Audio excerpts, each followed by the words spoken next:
नमस्कार विद्यार्थी मित्रांनो, विद्यार्थ्यांची भाषिक क्षमता वाढवण्यासाठी आपण एक नवीन उपक्रम घेऊन आलो. आपल्या उपक्रमाचे नाव आहे दिलेल्या शब्दांपासून अर्थपूर्ण वाक्य तयार करा. इथे काही ठराविक शब्द दिलेले आहेत. चिमणी, तहान, पाणी.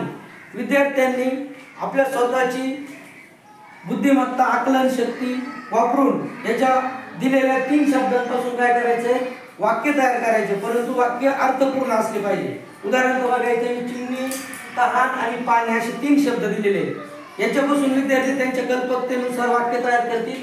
चिमणीला तहान लागल्यावर चिमणीने पाणी पिले. काही मुलं असं वाक्य तयार करतील. काही मुलं स्वतःची कल्पकता वापरून अजून वेगळ्या पद्धतीने वाक्य तयार करतील.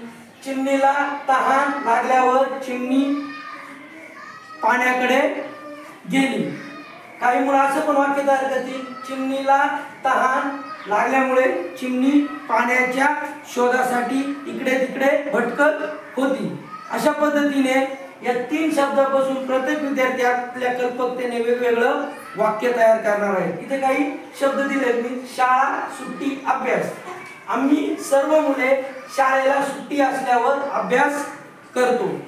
अशा पद्धतीने अर्थपूर्ण वाक्य तयार होईल. त्याच पद्धतीने खाली गाव, मंदिर, स्वच्छ.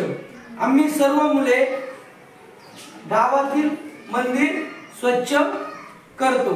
अशा पद्धतीने वाक्य तयार होईल. गट्टी, मित्र, भांडण.